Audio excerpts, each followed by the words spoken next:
Good evening and welcome to the miNEStry. I am Archbishop Dracul, and alongside me is Father Avram.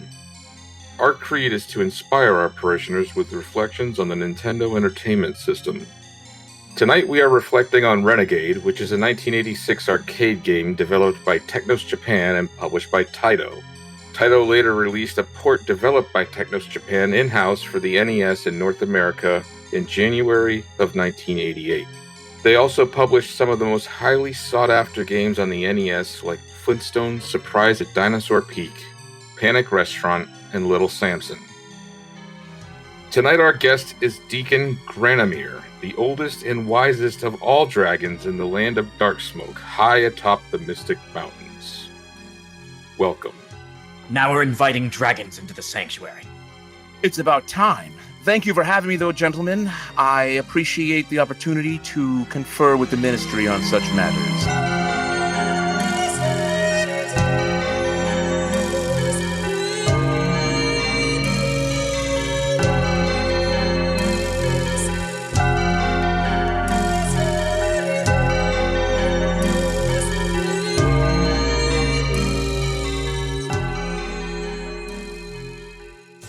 An offering for the original arcade game. So according to arcademuseum.com, only 487 machines were released in the United States in 1986 by Taito. Not a lot of arcade machines. And to be fair, that number makes a lot of sense because like Legendary Wings, which only had 200-something machines released, I don't recall really seeing a Renegade machine ever. I definitely haven't. It's so weird because the artwork I've seen so many times in my life that I'm like, did I see that in an arcade, or am I just so used to that kind of box art, flyer art, poster art that makes up the bezel, you know? But I don't think it was ever there. I think if you think of 1986 too, think of what else might have been out at the time and what the competition was for your money. I'm thinking Kung Fu Master was a big one. Mm-hmm. Maybe Shaolin Road, but that would have been kicker in the States, which I love that game. I love that game almost as much as I love Kung Fu Master. And that brings up another point, which is Renegade is considered the origin of the beat-em-up genre, or as Father Avram might call it, the bum-up, because he likes to use the word shmup. Not nearly the same. Oh, shmup is a great word. I love shmups. No. There's some of my favorites, though. Image Fight, 1940X. I know they're great games. I just hate the term. Yeah. It makes my skin crawl. Oh, you said 86, right? Gauntlet, Outrun, Rampage, stuff like that. You're going up against those kind of games that would have been after your quarter. So it makes it hard. I mean, kids with struggling budgets, if you will. We were like, okay, I got $5 or whatever. What am I going to play? So, yeah, during that time, I would go to Kung Fu Master and Rampage. Yeah. That was the two big ones, probably. The game is semi-autobiographical by creator Yoshihisa Kishimoto. You're a school student named Kunio, and you have to beat up rival school gangs who bully his friend Hiroshi. That was the Japanese version, from my understanding. But the US release was more about saving your girlfriend, which I don't find as compelling. And the graphics were completely overhauled to be more like you're fighting more of a street gang rather than school gangs in Japanese school uniforms. The Warriors was their big inspiration. The Japanese high school gangs might not necessarily make as much sense culturally over here. And when it got ported over to the NES, they completely got rid of any ounce of story there was. So there's zero motivation whatsoever for the player character to be fighting these people other than to clean up the streets. The game was later ported to many gaming systems, to include the Sega Master System by Natsume, and the NES in-house by Technos Japan themselves. I am very curious to see what the Sega Master System version of this game is like. Because I'm a huge NES fan, But I have a lot of respect for the Sega Master System. The Master System version actually looks pretty good. And the crazy thing, I don't know when to comment on this, but the crazy thing is that Natsume release came out in 1993. So just think about that. You're well into the Super Nintendo and Sega Genesis years. And they're like, you know what? We're putting this baby out on the Master System. It came out that late? That late, yeah. Double Dragon came out on the Atari 2600. Double Dragon, again, came out on the Atari 2600 in 1990 or 91, I think it was. So yeah, these real late releases, a lot of them were PAL region because Europe always got stuff either late, if at all.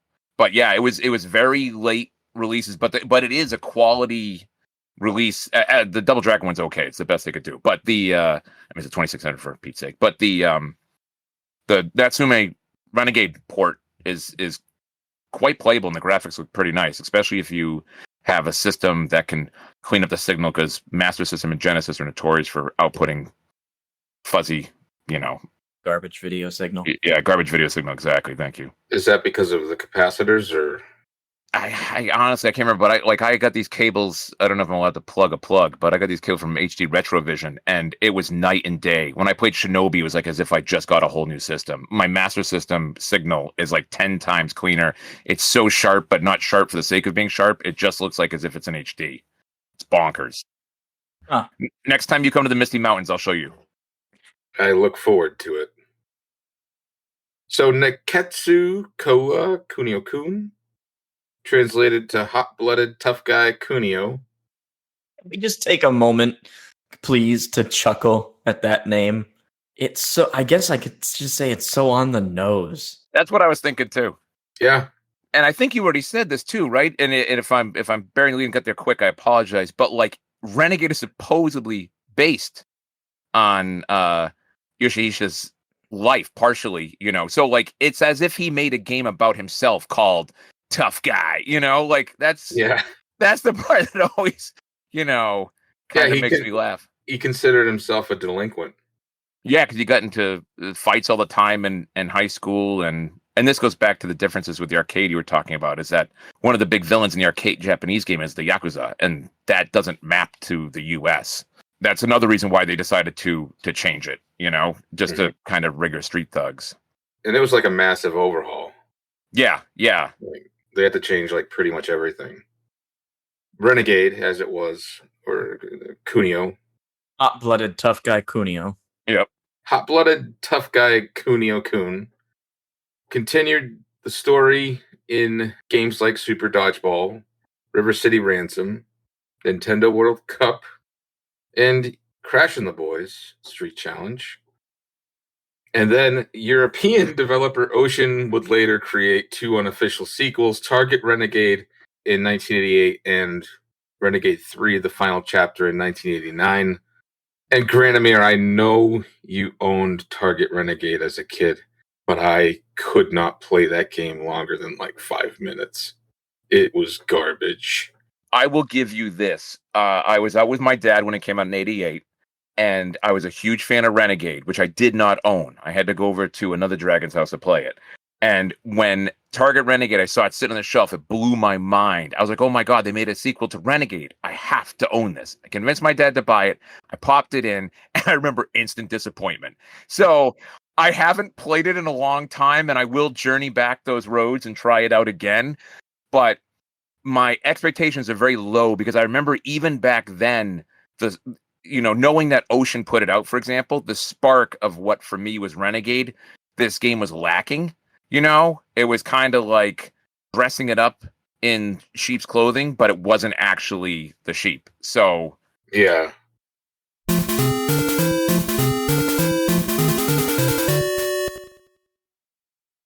A testament to the creators. Yoshihisa Kishimoto was the director for Renegade. And he worked for a number of other titles, including the arcade version of Road Blaster in 1985, the NES version of Double Dragon 3, The Sacred Stones in 1991. Actually, I'm not sure that was that ever released for any other port, or was that exclusively NES? I don't remember. Well, he did all the Double Dragons because Renegade is the precursor to Double Dragon. Right, yeah. And he also did Super Double Dragon in 1992 for the SNES. And the Combat Tribes for the SNES in 1992 as well, same year as Super Double Dragon. Both of those are great beat 'em up games. You know what else he did too is, I don't know if you guys have ever had the pleasure of playing it, which Road Blaster is a fantastic arcade game, I mean, for the day, but Chopper Command holds up like nobody's business. It's a Laserdisc game where there's two Chopper Commands that came out, and there's one that's really hard to find that's a Laserdisc one that's like live action style, and it looks like something out of like Die Hard, and then there's like a really disappointing version. If you buy this version by accident, you think this is the one it is, that looks more like Desert Command or, Operation Desert Storm. It's that kind of almost like isometric-y choplifter style game.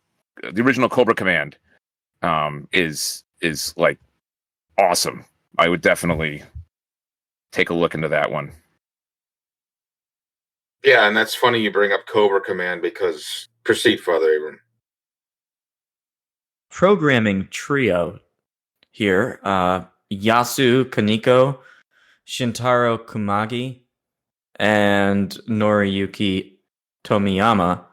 Not only did they work on Renegade, they also worked on the arcade version of Cobra Command in 1984, the Combat Tribes 1990-1992, arcade and SNES, Double Dragon 2, The Revenge, and Double Dragon 3, Sacred Stones, both for the NES in 1989 and 1991, respectively. I gotta say, out of all those games, the worst one is Double Dragon 3. Yeah.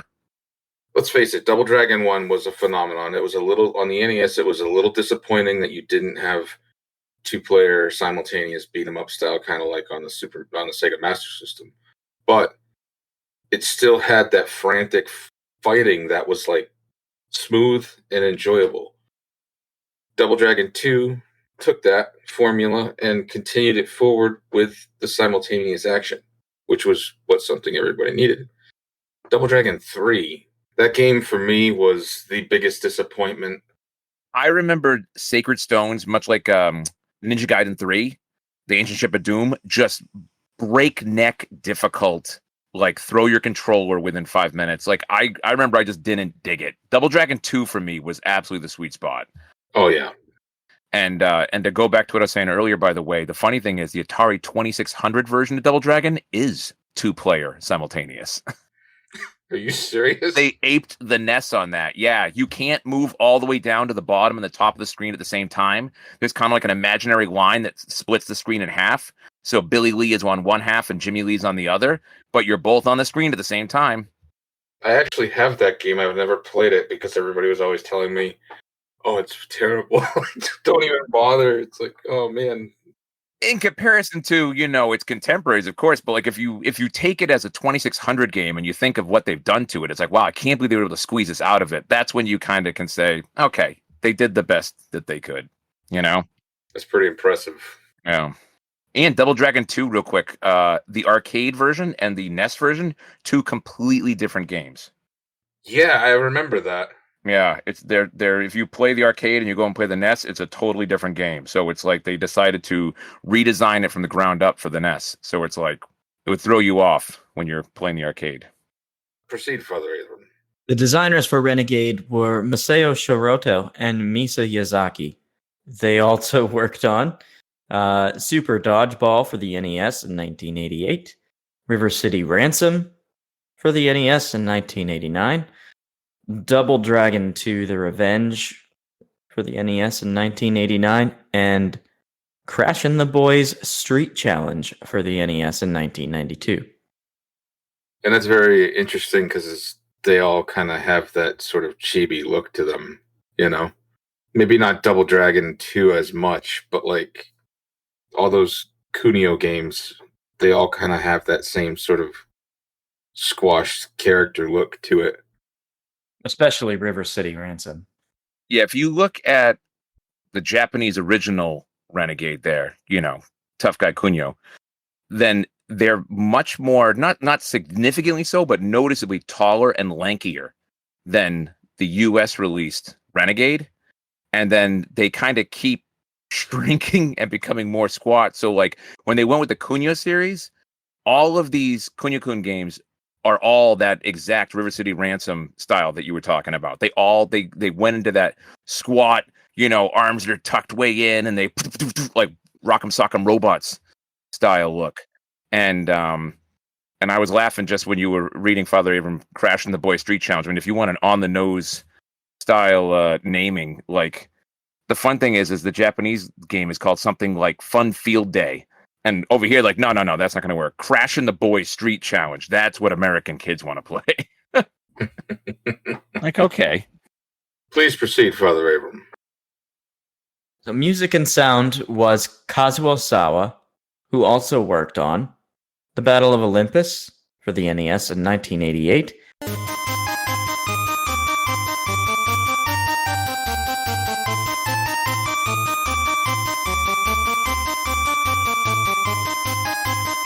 Alien Syndrome for the NES in 1988.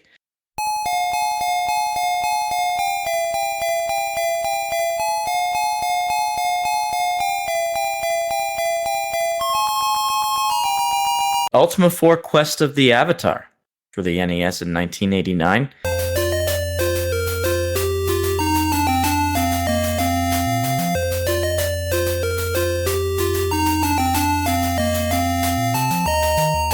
And a Stynax in 1989.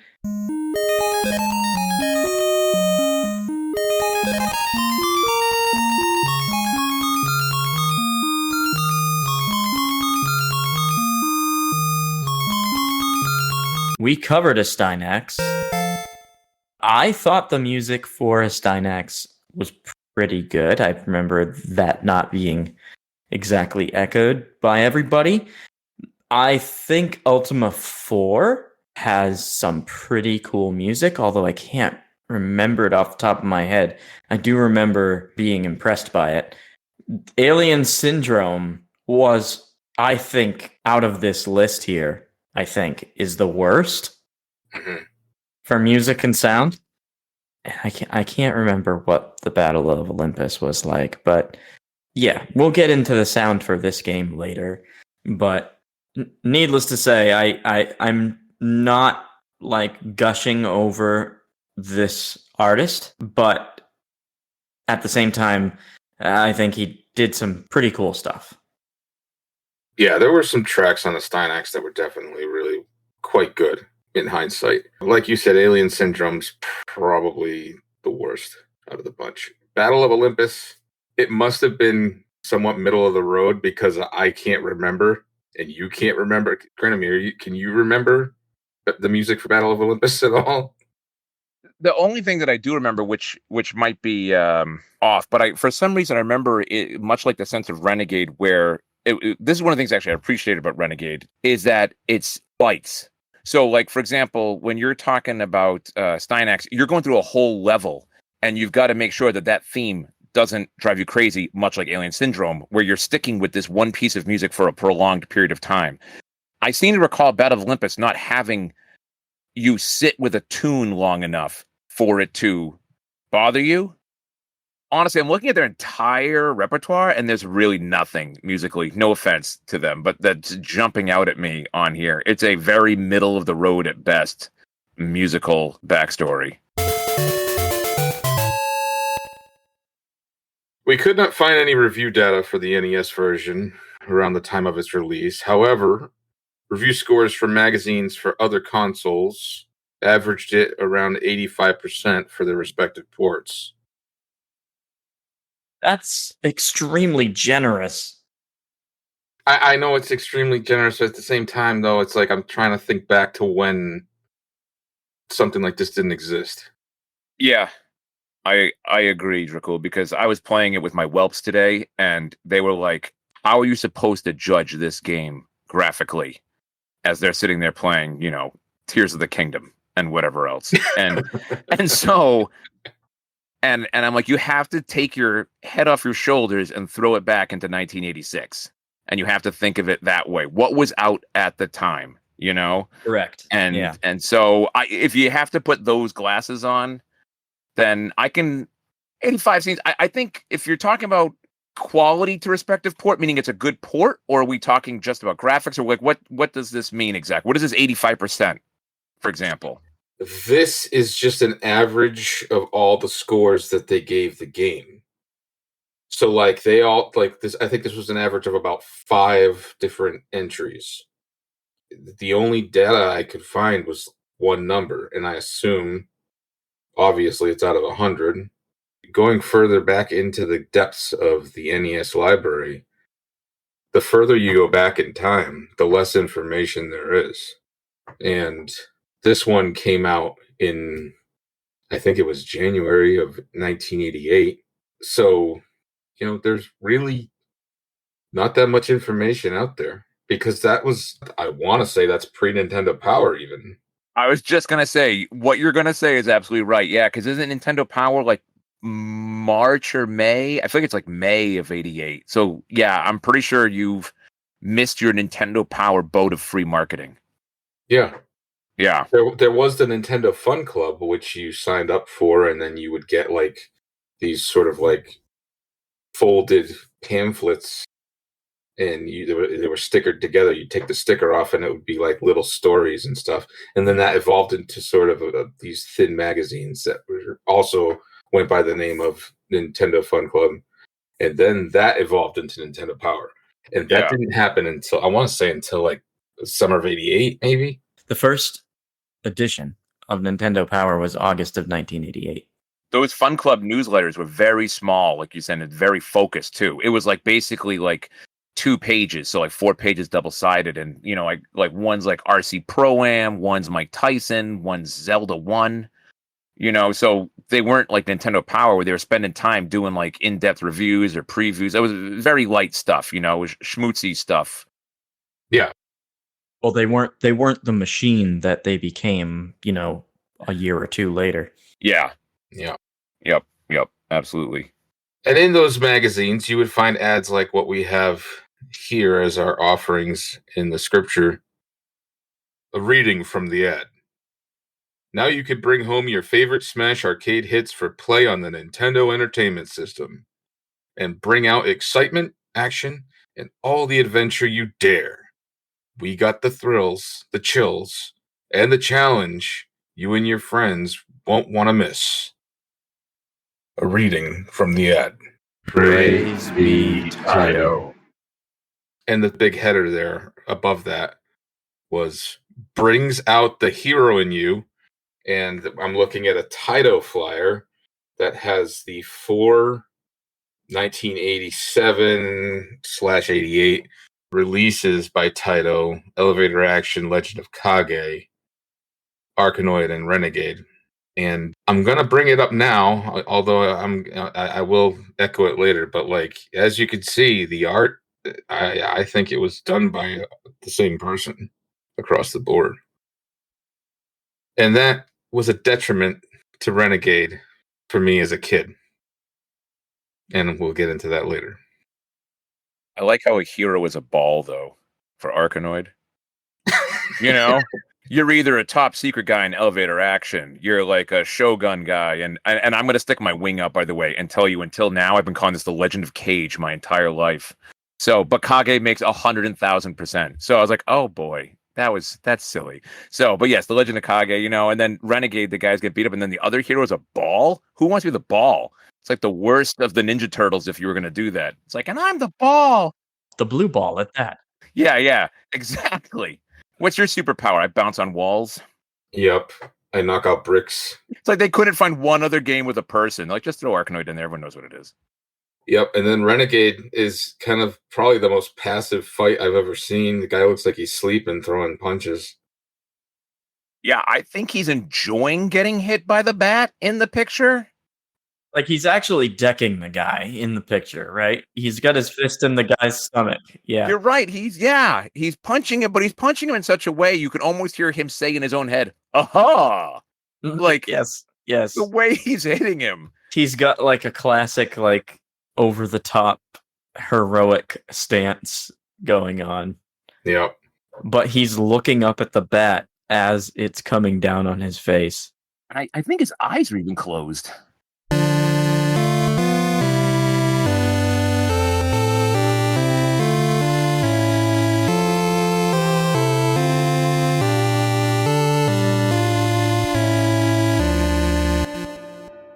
Let us now discuss the 7 categories for which we execute judgment on Renegade. Category 1 is the narrative. A reading from the manual. You're surrounded by gangs of bloodthirsty thugs. You aren't looking for trouble, but you're not going to run from it either. Only you can put these punks in their place, face down in the gutter. Your flying fists and killer kicks will have to do the job. It's you or them. This is a reading from the manual. Praise be Taito. Since we're talking now about the NES port, I can say I have no redeeming qualities for the story. They took the motivation out, like I said earlier. They took the motivation out of the character, which is unfortunate because, like, the Japanese version is. It's actually got an interesting kick to it, you know? Like, you see, I'm kind of wishy-washy on the whole thing about, like, the girlfriend. Saving the damsel in distress has always been a cliche for a very, very, very long time. But yeah, I totally agree. There are zero redeeming qualities for this story because there really simply isn't one except for go beat up punks. Yeah, you're a nameless vigilante. That's pretty much it. Yeah, I think this. I agree with Father Avram. I think that this harkens back to another miNEStry sermon when you guys were referring. I'm trying to think. Was it a Steinax where it was like, and I feel like Renegade falls right into this trope where there's more story on the box than there is in the game. That was Legendary Wings. Was it Legendary Wings? Okay, because I just popped this in. And there is absolutely no indication that there is a girl that you're trying to save, who these people are. You know, you just bang, you're on a subway platform and someone's coming at you with a pool cue. So act fast, you know, and that's it. So spoilers, the ending, it's like you kill the last guy in the NES port and like bang, right to black screen, credits roll. That's it. Yeah, it makes Ghostbusters, the video game, look like it has a better ending, you know? It was like, you know, or pro wrestling, a winner is you. Like, at least it gave me something. It was like, what the heck? I mean, I do feel like we can't even judge the story because it is so absent. At least in the NES, if we're solely talking about the Nintendo port. Which we are. Yeah, Yes. exactly. Which there is no story then. I feel like there's just nothing there. It's a game filled with one dude trying not to get his butt kicked, and that's it. One nameless dude. You don't even I feel like you have a name because I don't think it says, like in the Japanese one, it says Kunio, but I don't even think in the American Renegade it says that. I think it just says like player.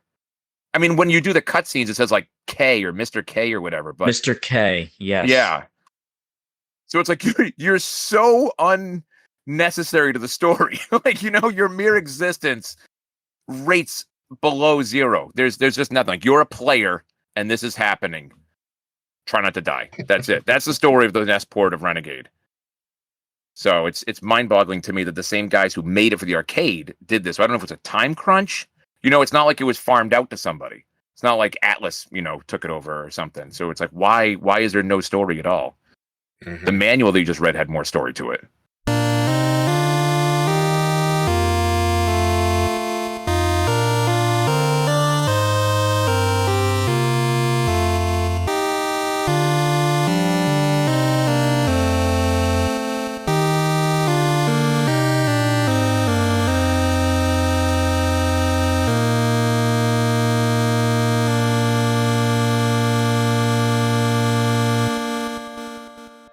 Let us proceed to category 2, which is audio.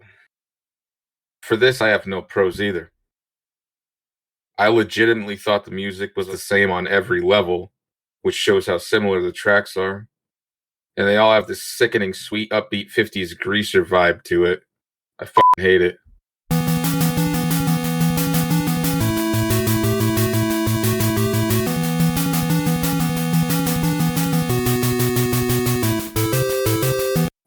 there's not much more to say. It's the audio is felt like I was listening to Surfing USA most of the time.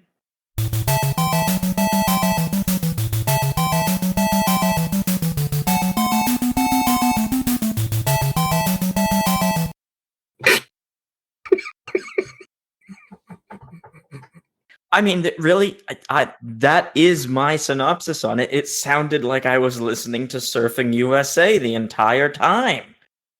Here's what I thought about the sound.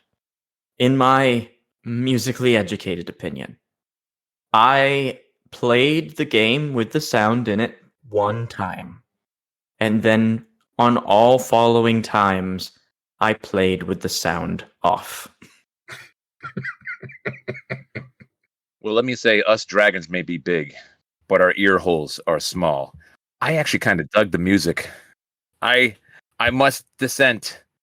I totally agree with everything you guys are saying, to the point that it had a 50s throwback vibe, which I didn't get because it did not seem thematically appropriate to the graphics and the air quotes story. But again, much like I was saying earlier to my memory of Battle of Olympus, I feel like when you have the levels running in at 2 minutes, and especially in the first two stages / missions where you have like 3 different levels in each mission, the music does change. Like when you're on the platform, you go into the subway and this and that. That's true. And it is all that kind of like 50s sound. There is one, and I can't remember what it is now, and I wish I could, but there is one track that when it ends, I'm not going to say it's Surfing USA because I don't think it's it, but when it ends, the chords of how it sounds and the tune goes out does sound like something else. Like I kept thinking like it was like girls just want to have fun or something. Like at the end.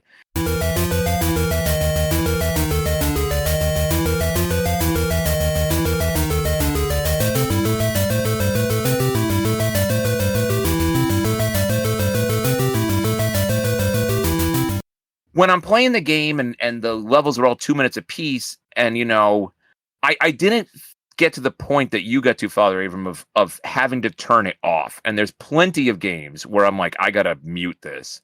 And I don't know, I just didn't mind this one as much. I thought it was a bizarre mix, 50s audio with like 80s street crime. But maybe it's because Grease had just come out. Maybe that's what it was, you know? That's a pretty good speculation.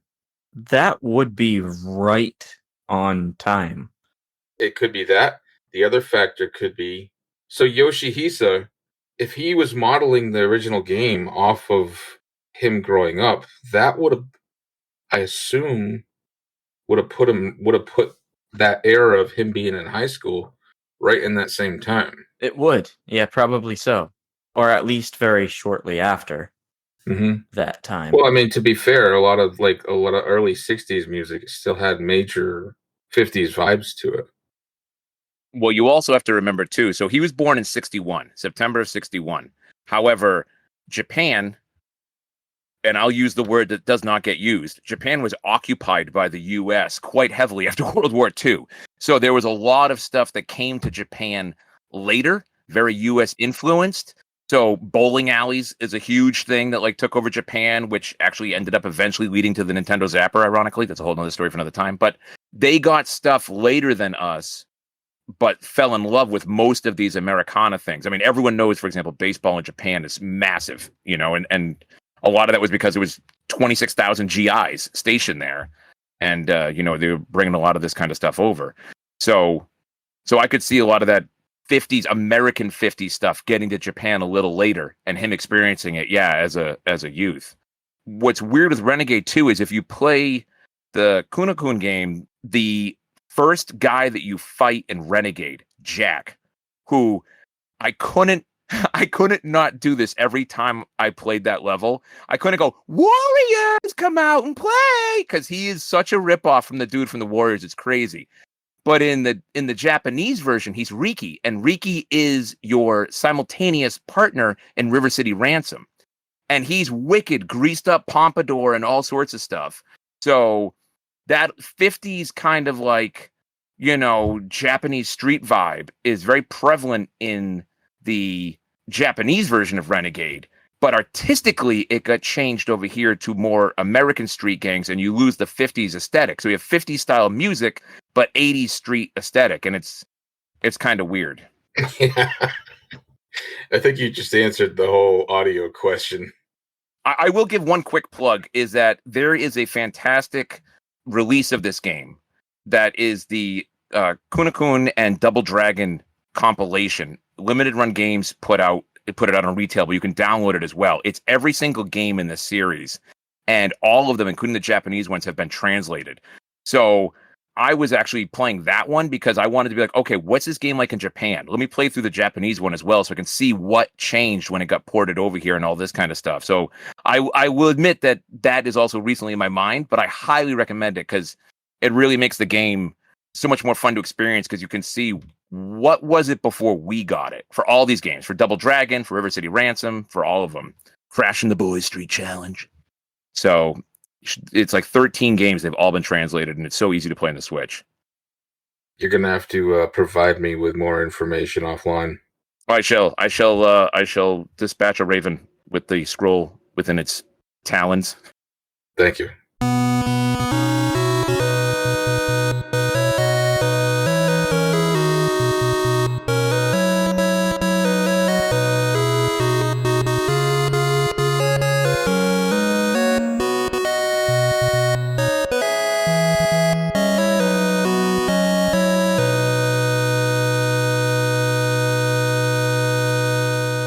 Let us proceed to category 3, which is gameplay. A reading from the manual. Use the A and B buttons to fight your enemies as follows. When the Renegade is facing to the right, use the A button to punch and the B button to kick backwards. When the Renegade is facing to the left, use the B button to punch and the A button to kick. To jump kick, push buttons A and B at the same time. To run, push the control pad either to the right or left twice. Running punch. While running to the right, push the A button. While running to the left, use the B button. Running kick. Push the A and B buttons at the same time while Renegade is running. Shoulder throw. If the Renegade is standing face to face with the enemy and holding his collar, you can execute a shoulder throw. If the Renegade is facing right, push the control pad to the left.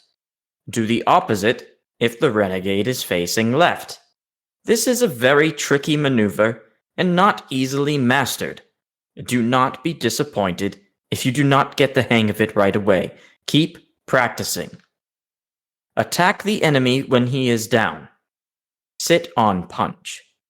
If the Renegade has knocked down the enemy to the ground, he can still attack him, and pick up some special powers too.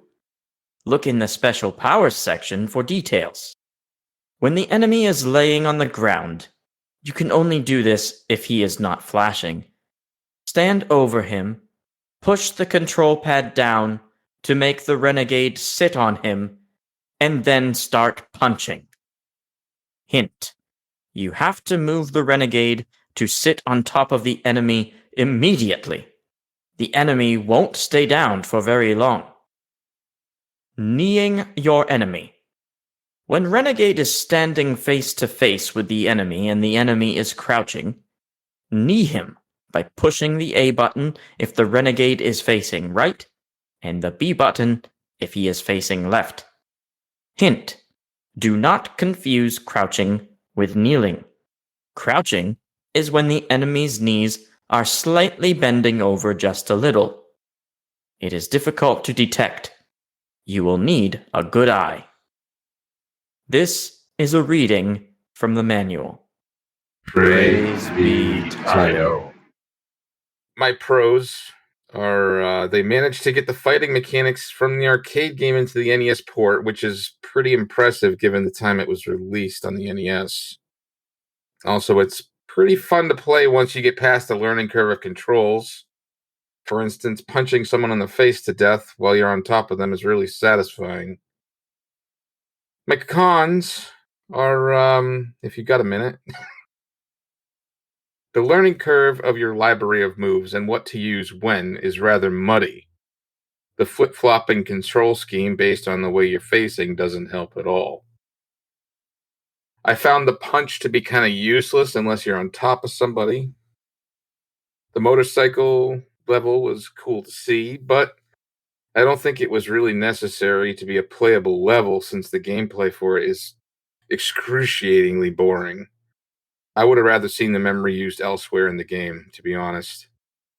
How you find power-ups is cryptic garbage. And we'll get into that in a little bit. You will always fight clusters of 3 enemies, usually 2 unarmed, 1 armed. And it can get a little monotonous.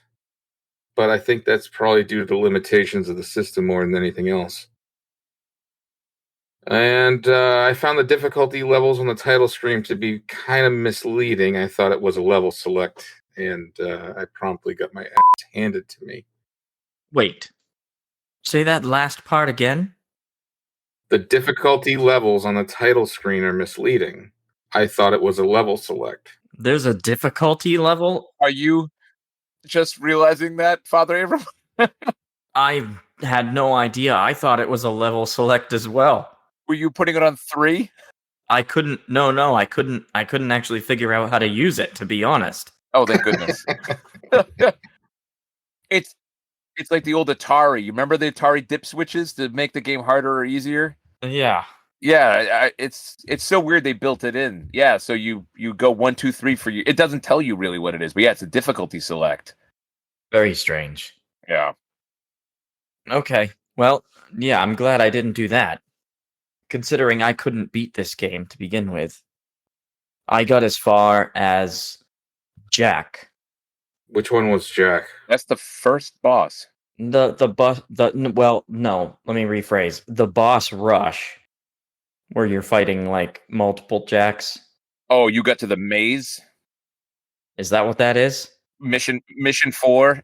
Level 4, yeah. Yeah, it's mission 4. It depends. So I got stuck in a room with Kim. And so I will admit, I did not actually get to Sabu at the end or whatever his name is. Because every time I kept playing, I couldn't. I was trying to figure it out, and then I got frustrated. I was like, "What's the order?" Like the Lost Woods in Zelda, like left door, middle door, right door, and yeah, all the boss rushes over and over. I'm like, every time I'm going the wrong way, and that's frustrating. That seems like an artifact of the arcade. That's just a quarter killer to me. Well, I don't think that was in the arcade, though. I watched the playthrough of the arcade, and it was like there was no maze. There was no like Super Mario 1 last level maze sort of thing. Fair enough. I guess I should say arcade mentality, like development mentality of that day of how do we stretch a game out? Let's just put some maze in it. Like let's do something that makes the game feel bigger than it is. And really all they did was tack in rooms with different bosses or, groups of, melee fighters. You know what game did that too? A Steinex. Yes, a Steinex did that with the castle. All I can say to that though is at least where you were supposed to go once you figured it out, you knew it. Like you knew there was actually a sign. It said to watch for signs, and it wasn't actually a sign. The sign was the red skeleton in front of the door. Just to kind of go back to our review, at least there was some sort of tell that was like, okay, this is the one I'm supposed to go to. I obviously didn't get very far in level 4 to understand even that it was a maze, and I'm really actually happy about that because that would have totally killed whatever pluses I had left for the game. What really threw me off, the controls were okay. I mean, I'm trying to appreciate the game for what it is in the context of the times, all that stuff, because that's what we do. It was a pretty standard beat 'em up. Obviously Double Dragon came after this, and it shows, right? You could it's written all over it. But then I got to level 3. And I was like, "Oh, I'm in a room full of women in full dresses with purses, and I have a little bit of problem getting on top of them and punching them in the face." that threw me to the point where I was like, how did this even fly in the United States? Because you're really just beating up women. And I'd like to add on here that in Double Dragon, you fight women as well. But it's a little bit different because they are obviously part of the gang. They are mixed up with other characters. They're not, it's not just like, I've showed up to the women's voting rally and I'm just going to beat them all up now, right? Like that's the way it kind of felt when I was playing it. I was like, I'm not really enjoying this anymore. This kind of feels weird to me. And I know that in the context of the game, like they're supposed to be part of the gang or whatever, but I think just the fact that you show up and there's just a bunch of women holding purses, like that they try to hit you with them, and you decide that you're going to jump kick them in the face and then pounce on top of them and pummel their faces in until they're dead. That totally shut down the game for me. And at that point, I was like, okay, I'm going to pretty much take it as far as I can, and then I'm done. Because I really didn't like that. I didn't like it at all. See, that's another weird thing where the US port differs, because over here, the Renegade, they look like ladies. So they look like ladies who are just going to go out and get groceries because they're wearing dresses and have their pocketbooks and whatever. And you feel almost like you've become a mugger in Renegade. And it doesn't help that it's still that 50s vibe, right? So it's like they're dressed kind of like a stereotypical, I'll say that I'll use the term housewife from the 50s. Like that's the way they are dressed, and that's the way they are presented in the game. Yeah, and so I admit that this is we're drifting a bit into graphics over gameplay controls, but in the Japanese one, they keep the school thug, much like River City Ransom, the school thug aesthetic going. So everybody has a through line of how they look graphically. Whereas, here it really looks like you have now become the bad guy. It's like, why am I beating up these women? So this was, again, a weird choice in the port. So, No, and I do understand that. And I think it somewhere I read that the actual use of female opponents in the game was actually a protest to the over-sexualization of female characters in games in Japan. So, but that didn't translate to America.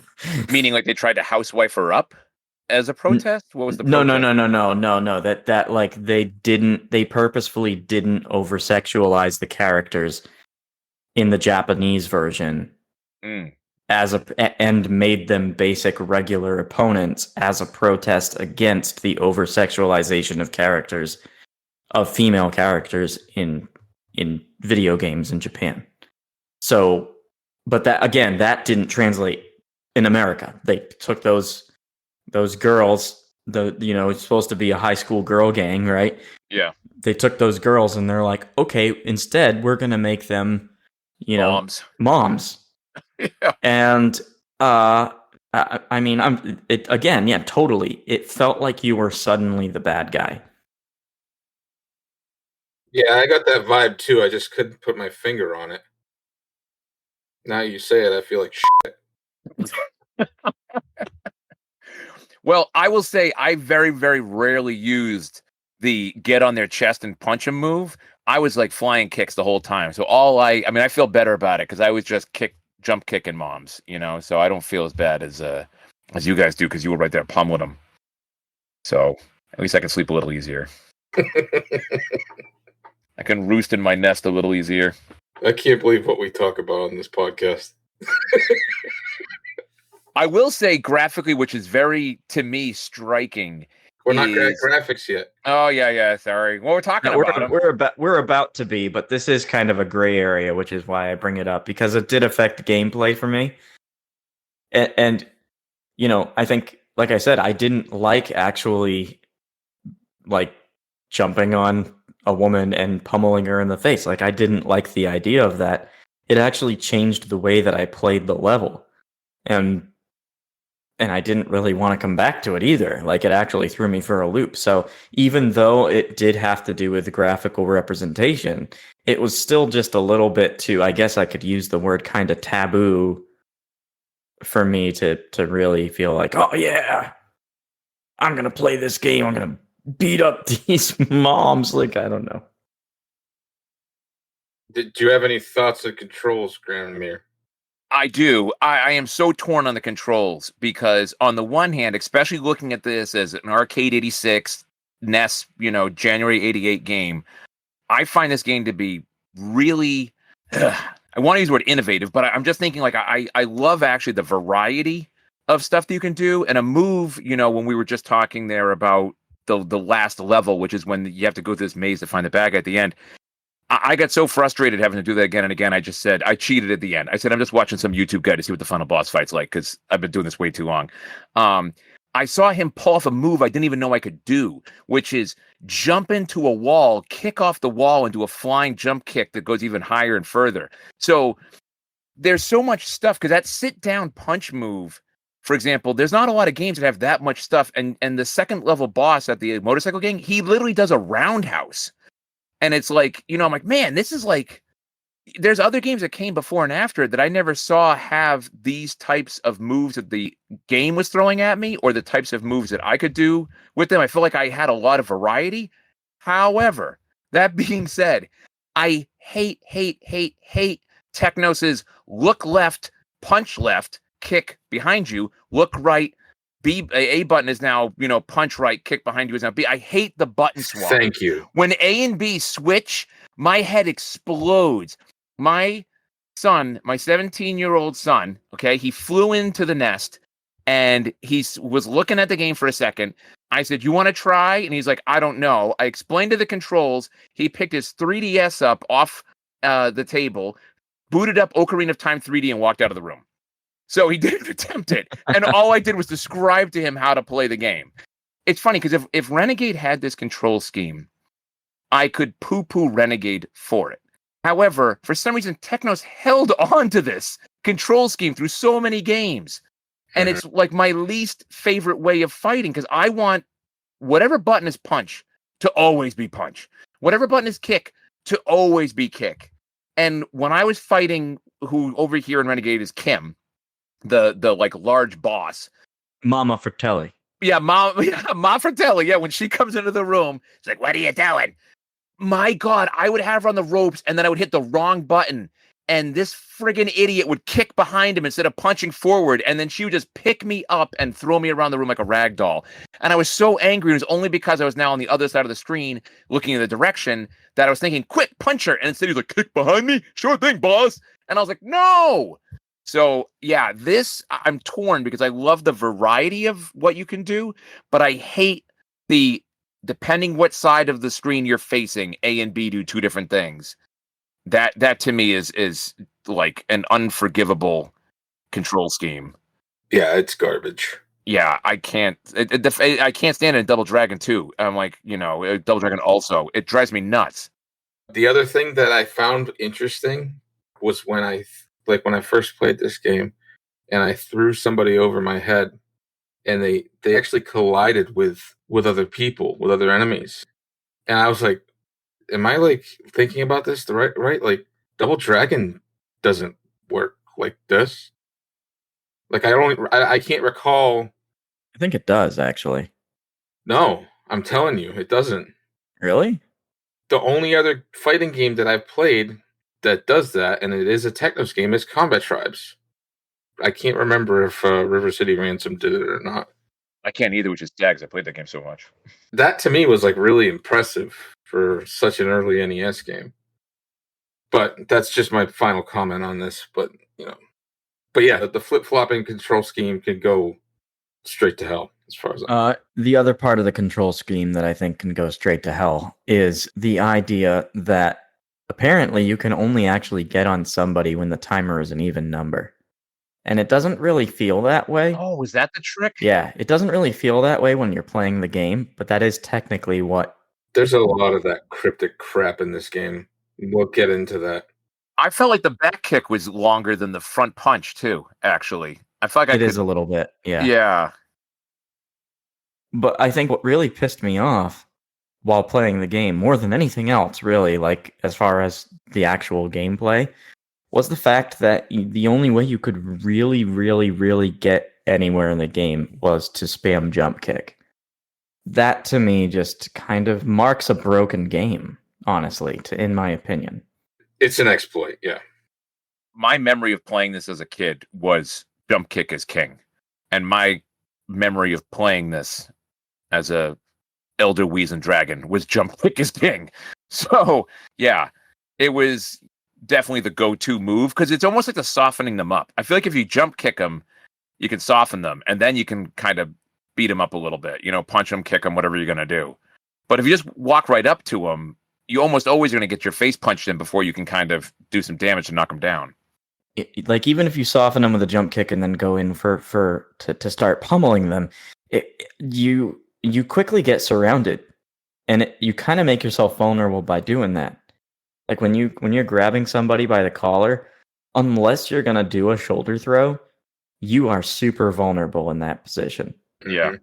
As much as I appreciate what the game did for the genre, I feel like the combat system in totality was very poorly designed, or maybe just not iterated on. Like maybe they just came up with a system and then they moved on and said, well, this is the way it's going to be, and that's it. I don't really know, but it kind of feels broken in some ways. Well, I'll tell you what's really broken that I didn't actually get a chance to exploit myself, but you read it right here in the manual, which is this running punch. When I was just referring to checking out a video of just watching how that final boss fight was, the guy playing it like he was a German Luger just ran left, right, left, right, left, right across the screen and just knocked everybody down over and over and over and over and over again. And I was like, that's a thing? So it was almost like you didn't even need to pay attention. I mean, it was on bosses. It was on everybody. He was just running with his fist straight out, knocking them down. The second they get up, he's already coming back from the other direction, knocks them down again.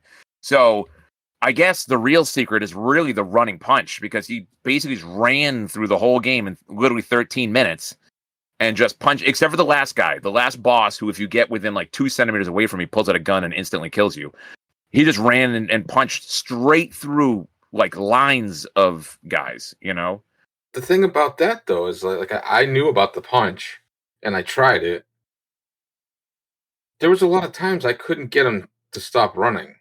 I'd either hit a wall or I'd go off a cliff, so I just didn't even fucking bother. I ran off the subway platform quite a few times myself trying to do it. I do want to point out before we continue, though, as Father Avram was reading the controls, at this point, Technos or Taito, either one, has already given up on even trying to give the main character a name, because every time he's read the controls, it was just the Renegade. So, to go back to us talking about there's no story in the game, they couldn't even bother to be like, Frank is standing face to face. You're like, there's nothing, just the Renegade. It's like, oh my God. Or even you. It could have been say your character. Nothing. It's totally disconnected from any story whatsoever.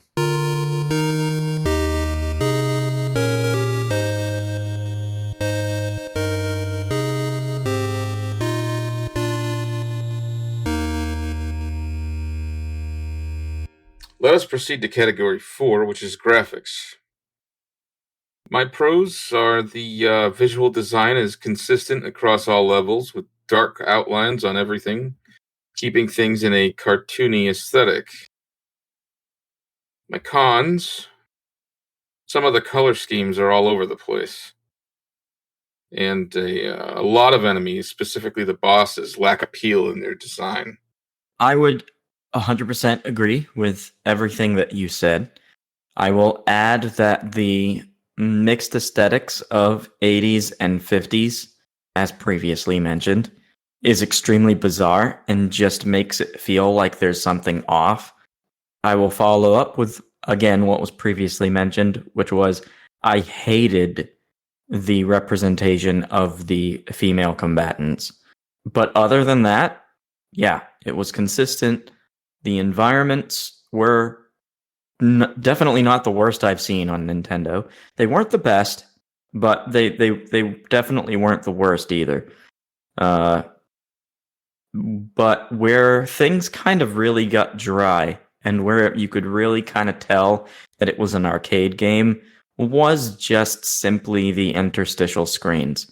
Black screens, white text, and you didn't, and it was text that really didn't even matter in the long run. Like, it's just, you're playing through the game. Like, one player, here's your score. It's very bland. So I feel like the representation, the presentation, I guess, there graphically could have been better. Maybe they could have done without that damn motorcycle level and put some like cutscenes or something between the levels. I think the best use of the bland cut screen, I mean, the mission screen starts reminded me a lot of just Contra, for example. Yep. It's the same kind of thing. I think the only one who pulls off a bland cut screen well is Mike Tyson's Punch-Out, and that's that's the best transitional screen to me if you're going to keep it like really bland, like no, cut scene or anything like that. What about Mystery of Convoy?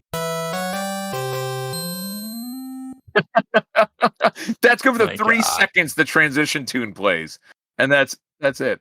Even Commando had a little graphical representation of something on the screen, which is one of the most bare bones games that I think there is for the Nintendo.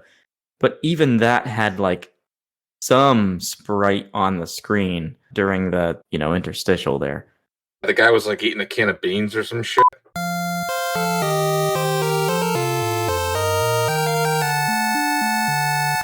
Yes. I'm gonna pop in Commando. I'm like, what was happening in Commando? He's popping beans. Popping beans, son.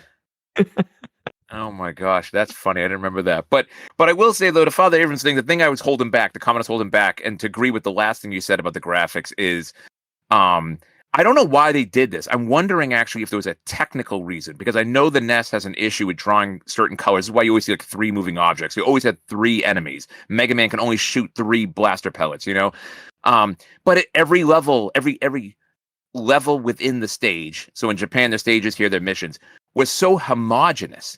Why is it it's only this type of a bad guy? Why is it, for example, in that one you're talking about, only the moms, Why is it only this one type of street thug in here? Why is it only the guys in the purple? I don't know if it's supposed to be a gi. It was, I couldn't quite tell, but like their purple, suits with the white bandanas.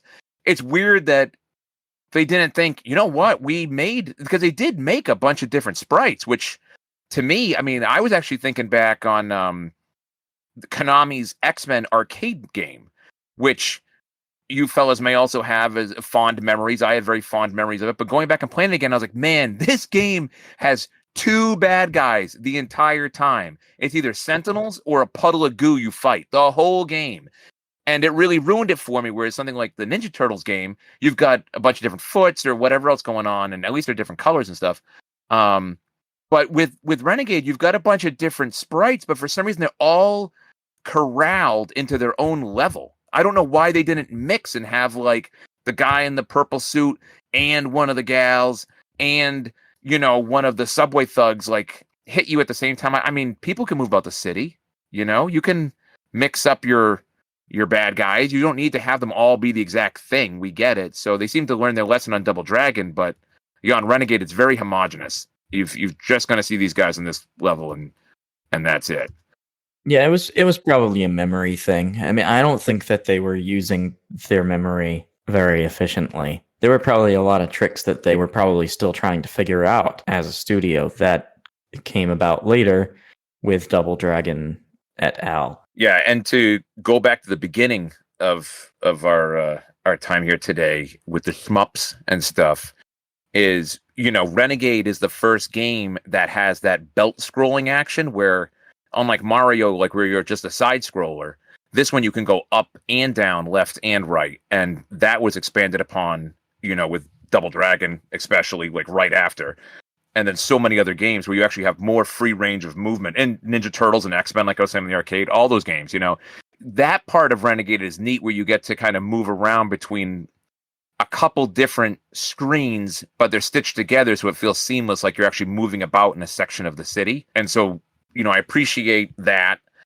And the graphics, like you were saying, Archbishop, they are, they get the job done. I feel like they very much get the job done. There's nothing offensive there. They seem to be like they put more effort in the beginning of the game, like they blew their load on the subway. And then later on in the game, it's just kind of like, here's a bland something or other. Again, to go back to just to compare and contrast, what's interesting is, like in the American Renegade, right on the subway screen, you have a poster for a dude, and then you've got something that says beer, which is funny. But then in the Japanese one, you've got a poster for a sumo wrestler and their cigarettes. So they were like, oh no, take out the cigarettes. That won't fly in the US. Change it to alcohol for the kids. I think that's a funny cosmetic decision that they made. But yeah, stuff is a little stronger. The US version definitely looks better because as you get into the later levels of the Japanese one, they are blander and blander. But it's the point is to punch the guys, to go up against the bad guys and knock them out. So I've definitely seen worse stages in like Goonies 2. So it got the job done for me.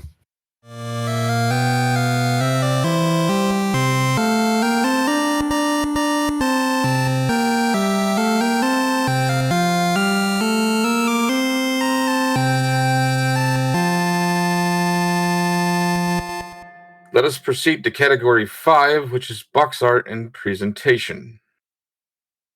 So I'm going to say real quick, before Father Avram reads from the front of the box, and you heard that right, and the reason is actually because there's nothing but screenshots on the back of the box. Go ahead, Father Avram. A reading from the front of the box. 2 a.m. is no time to be alone in the subway, and you're about to find out why. They've got clubs, chains, and blades, and it's 3 against 1. But they've picked the wrong one. The streets are a mess, and it's time to do a little street cleaning. They started it, you've got to finish it. A reading from the front of the box. Praise be Taito. My thoughts on the box art and presentation is that I think the cover art is great, and I think it sells the game really well. Sadly, and I'm willing to bet my rectory that the same artist did the cover for The Legend of Kage, which I rented, despised. The game is such a horrible piece of shit. And I kept my distance from Renegade because of it until recent years, which is a decision I ultimately regret. Well, I agree with that. The front cover is well done.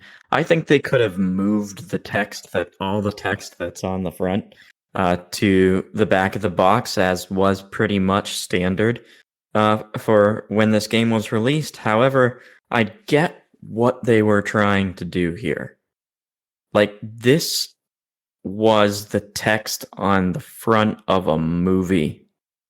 Like, when you went to Blockbuster back in the day and you went to go rent the movies, like, sure, they had like a couple of paragraphs on the back of the box, but they had like some sort of action text, some sort of slogan, something to catch your eye with the movie on the front of the box. And I feel like that's what they were trying to go for here.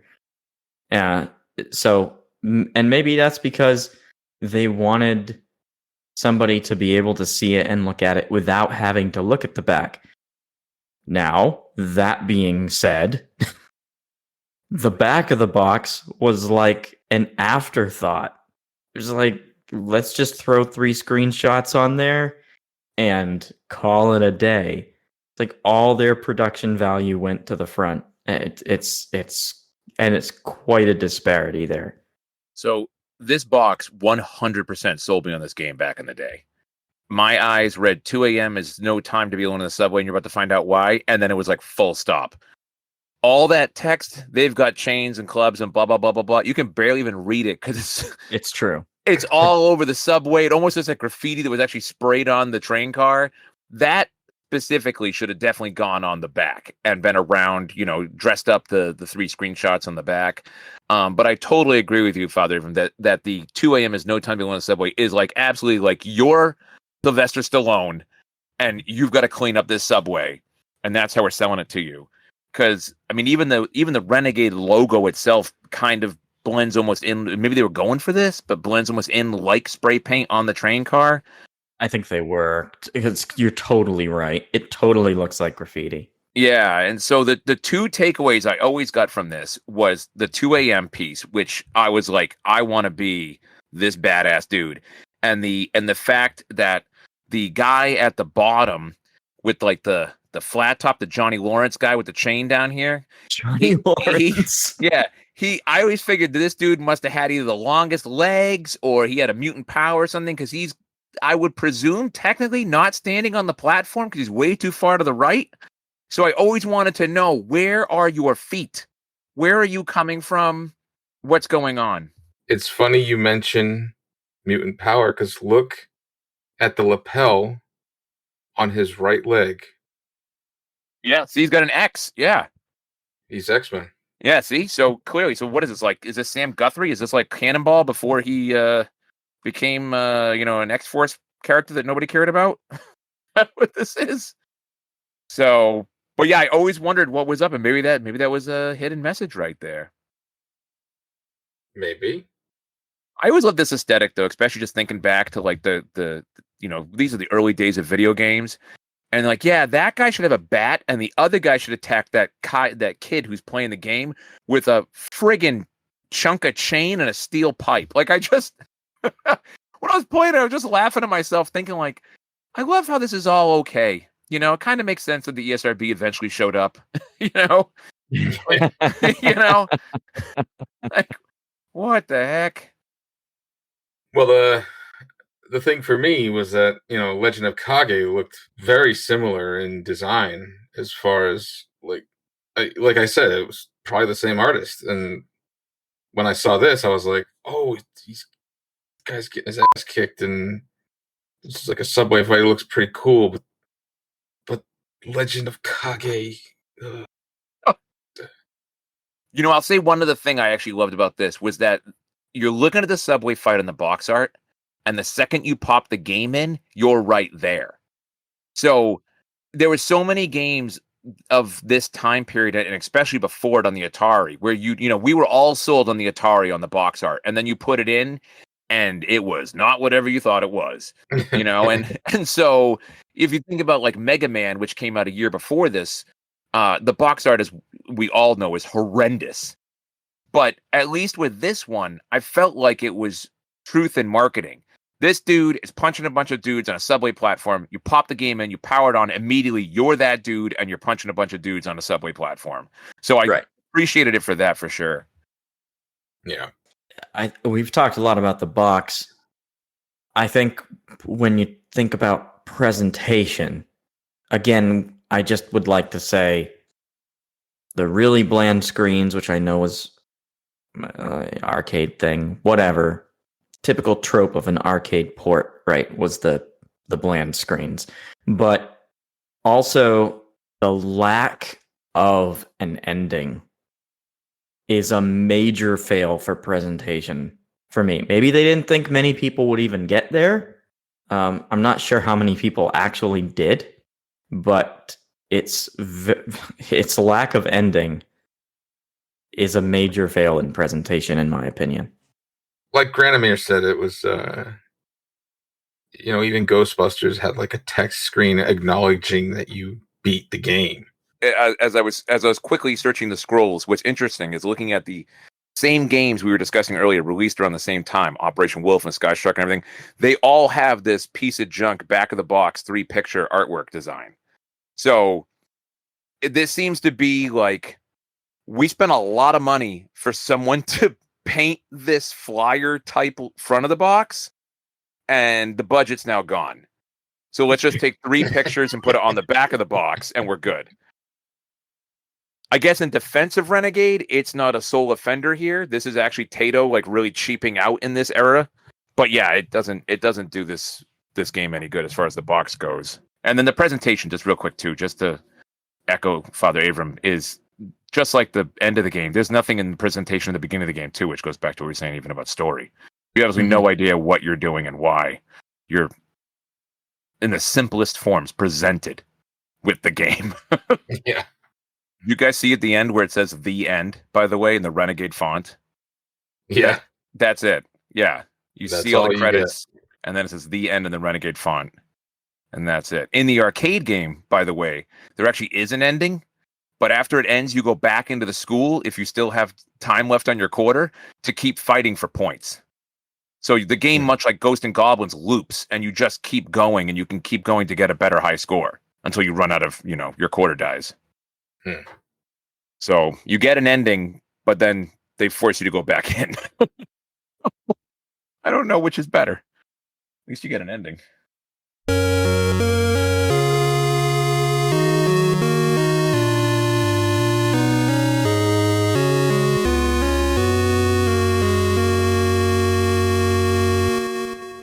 Let us proceed to category 6, which is fun factor. I played the game for the first time after many years of not giving it a chance because of the artwork and the association that, it's made by that company that made Legend of Kage. So that must be an equally shitty game. I played it for the first time about 10 years ago, and I regret missing out on it as a kid, because I probably would have really enjoyed it back then. All these years later, and all things aside, I did have fun with it. I did keep going back and playing it. For me, it wasn't, the fun factor wasn't a failure. I am so on the fence about the fun factor for this game.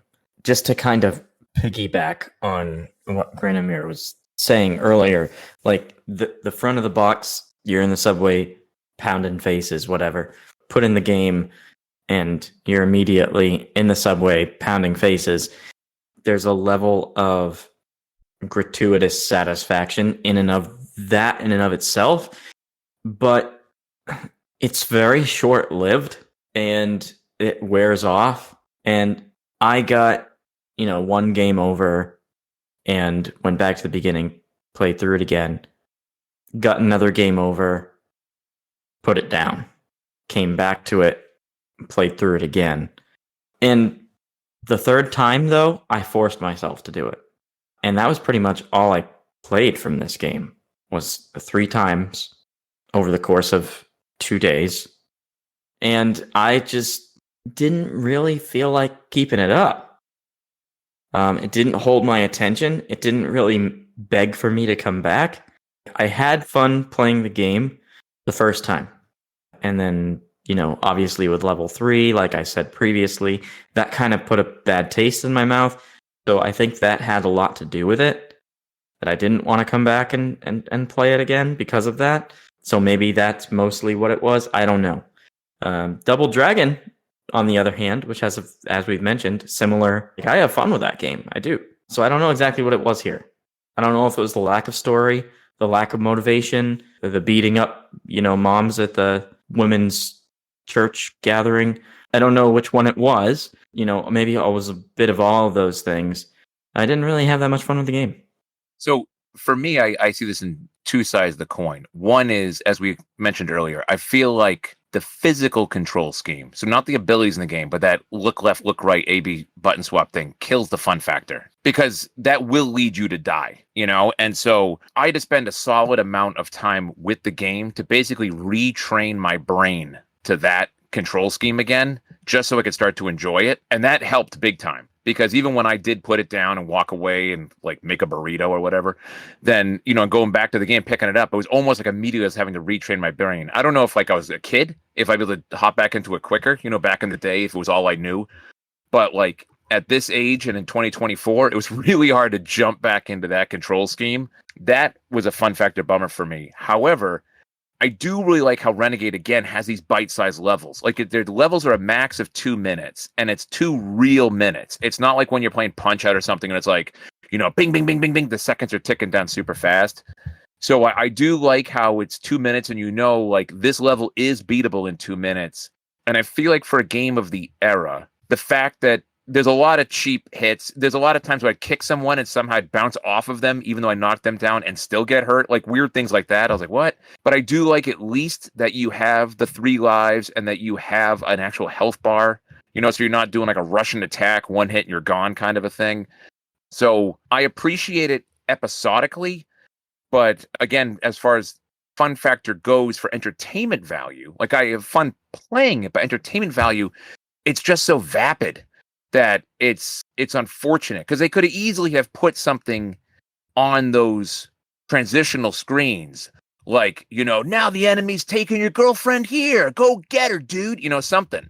And there's just nothing. It's like mission 3, go start, you know, whatever. And at the end, it's like, you know, you punks and you. It's the same line. He even says the same exact thing at the end of every single level. And in the Japanese one, it's actually the exact same thing. There's no additional text.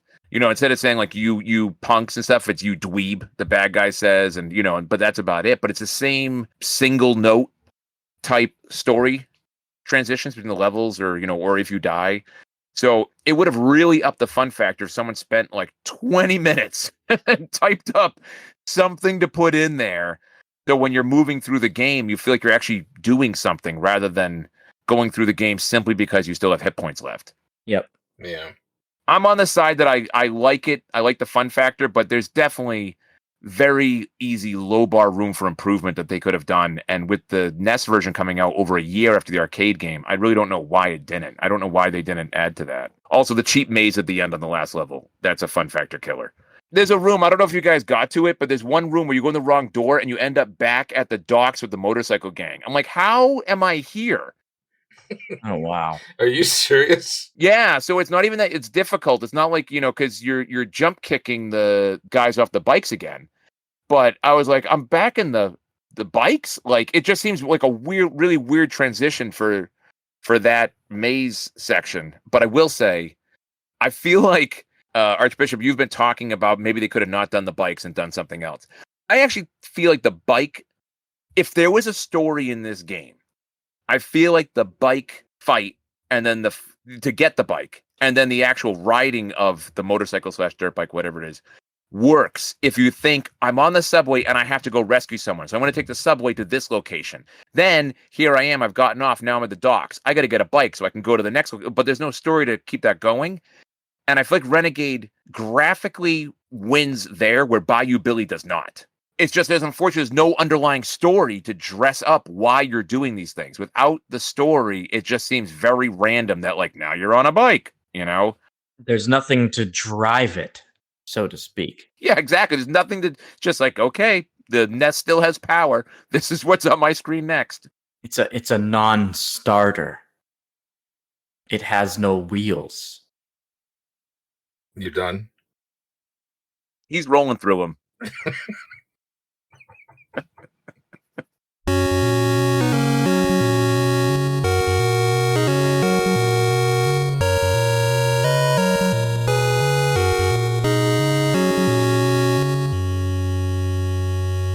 Let us proceed to category 7, which is technical. Guinevere brought up Bayou Billy, so I'm going to bring up Bayou Billy too. And that is the hit detection is pretty good. I'm sorry, who brought up? I said Guinevere. Say my name. It's Granamyr. Greenwich Village? Granamyr. Granamyr. My apologies, Granamyr. Apologies accepted. He brought up Bayou Billy, and I'm going to bring up Bayou Billy too. Hit detection is pretty good when compared to something like Bayou Billy. Because Bayou Billy has the worst hit detection I think I've ever played in a video game. That's saying a lot, too. Have you played Bayou Billy? Yeah, but I'm saying that's saying a lot because there are a lot of games out there that don't have great hit detection. I'll tell you what it's like. It's like taking 2 pieces of paper and putting them on end on a tabletop and trying to tap the sides of the paper together. That's playing Bayou Billy. It's actually used as a torture simulator in some third world countries. To this day. God, I hate Bayou Billy. I love the soundtrack, though. Those bongo drums were awesome.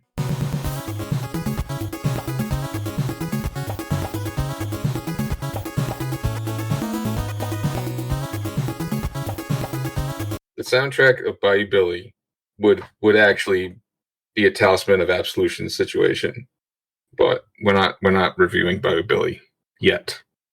The other pros about Technical is that there was no slowdown opposed to the arcade's performance, which was pretty poor. And I didn't notice any flickering. Could be wrong, but I didn't notice any flickering. There was. You just had to line it up right. Like if you like basically all end up on the same scan lines, then you run into that. Yeah, exactly. You'd have to knock them. I didn't notice it so much when they were standing up, but if they got knocked down and it was like a straight line of like blue. And that makes sense because knocking them down, it would be more sprites on the horizontal. Yeah. So, but I didn't notice slowdown though. I agree with that for sure. Father Avram, do you have any things you want to talk about with Technical? yes, I do. And we will talk about this when we talk about the hints and cheats of our game later. However, it needs to be mentioned here. The power-ups and the special powers appear based on the last 2 digits of the timer. And this is a horrible technical decision. Talk about disempowering the player. You could put this into the gameplay section for sure. But this is one of those gray areas between technical and gameplay. It's just a horrible technical decision. Also, the physics. They do some interesting stuff here with when you get this power up. I mean, it's sort of like the precursor to Super Smash Brothers, where you get the power up and you hit the guy and he's suddenly flying like off screen, in a diagonal direction when you punch him. However much immersion there is in the game, it totally breaks that. And you're like, okay, I just sent this guy flying because I picked up the letter P. There's no glue there. There's no reasoning behind it. It's just totally like, oh, we need to give him a power-up of some kind. If they jump kick an enemy when the last 2 digits of the timer are either 32, 25, or 11, because those numbers totally make sense, then we'll give them a power-up. It is such bullshit minutia.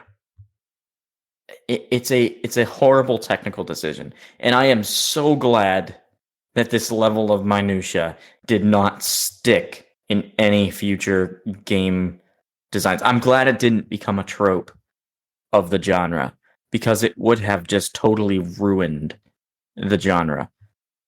It's probably one of the worst features of the game.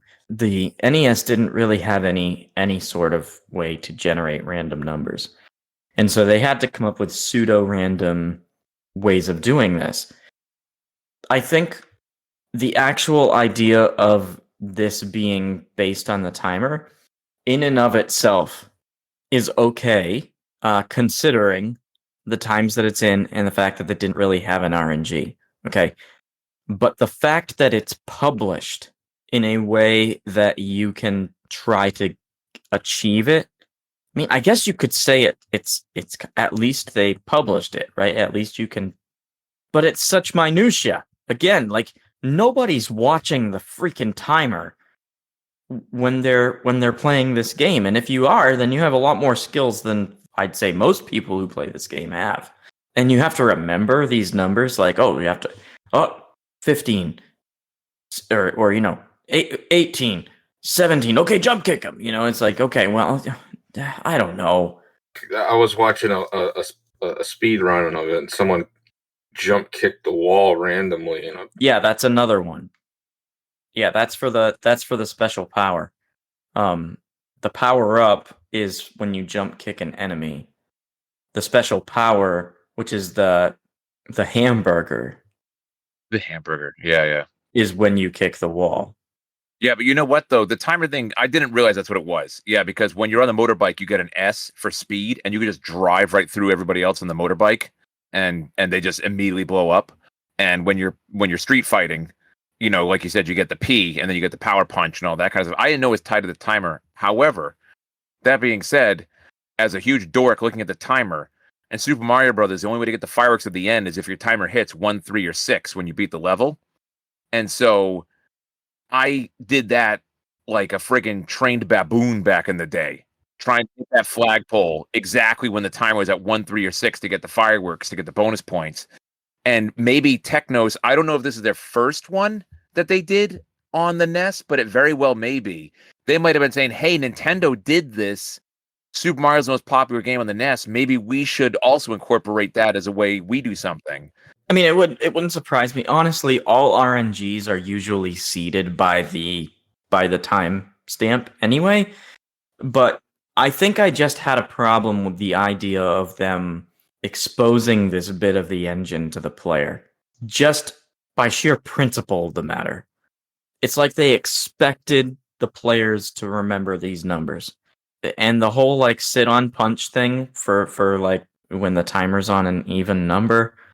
Why that? Like, I almost understand the timer for the random or for the randomness of power drops. Like, that almost makes sense. But why does the timer have to be an even number for me to perform a move? So yeah, that is a gameplay decision, but it's also a technical one. And so I just took issue with that. It is a gray area between technical and gameplay, but I thought it was important to mention here. Yeah, what else is pretty cool though? Speaking just of like the sitting down and punching someone, is that I forgot about. I was surprised about is the way they can push you off of them. You don't just pop off. Like, there's actually a whole animation where they shove you off of them. So kind of to go back to the graphics again and just the gameplay, you have more interaction with the enemies in this game than you mostly do in this genre. It's mostly knock them down, keep going. Whether you got the predecessor, something like Kung Fu Master, or even later games. I don't remember a lot of like even if you get to like Final Fight or something later on, I don't remember a lot of like getting on people and then pushing you off and stuff. It just kind of kick them and keep them down. I think technically this game does a lot of neat stuff, especially again if this is like Technos' first game that they might have been putting out on the NES. It actually was. Was it? Yeah. Yeah. See, that kind of makes sense to me because I feel like there's a little bit of kitchen sink at it. Again, you've got different moves. A whole different control scheme. You got the timer thing you were talking about, Father Avram, that I didn't even realize it was associated with a timer. And you got the motorcycle stuff. You got everything. So there's a little bit of kitchen sink with this one where they were throwing a bunch of stuff into it. But I feel like on the whole, for an early NES release, it works out pretty well. I thought, at least. I only had one thing that was kind of a weird thing that was kind of like, I don't know if it was a bug or what, but on the 4th mission, when you start off and you're in the street before you go into one of the houses, I was punching a person and back kicking them, and I was seesawing back and forth, punch, kick, punch, kick, punch, kick, and I was gaining no ground. I wasn't getting taken out, but I wasn't taking them out either. So I was like, what the heck? So then I don't know if I let go of the buttons or if I pressed up on the D-pad or what, but the Renegade did a spin and went forward up the screen, and I was like, I don't know what that was. So, wow. Yeah, and it only happened once, but it was really weird because I was sitting there laughing because it was like 30 seconds. Punch, kick, guy in front, guy behind, punch, kick, punch. And I was like, nothing's happening. Why is nothing happening? Why am I knocking them out? So I figured I would just take the hit myself and, to keep the thing going. But instead it actually did this animation where he spun. He pirouetted like an ice skater. It went straight up. And not off the screen, just, went up a couple feet. And then I went back to punching and kicking. So I feel like there's some weird things, you're talking about that it's weird that they told the player some stuff, but that might have been illusionary fun factor. Like they were trying to create fun factor. Like, hey kid, we're going to give you some hints, It's possible. Yeah. Yeah. I was just saying on the Super NES, the Illusion of Gaia instruction manual, the entire back of the instruction manual is a complete walkthrough of the game. So, there's weird things sometimes that these people do, these manufacturers or developers or really publishers do.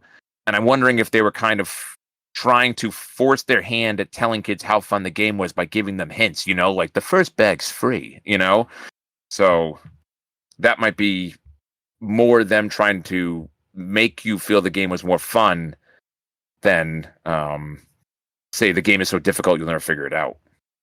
I think you nailed it earlier, when you were talking about like it's the first game on the console, so they're just like, what worked? Developers still do that to this day. Yeah, Of course. Yeah, and like I said, it was probably because they didn't have an RNG, right? But I feel like if they had just placed the power-ups at certain specific points that were the same every time, it's not like the levels changed, right? They could have done that. It could have been better.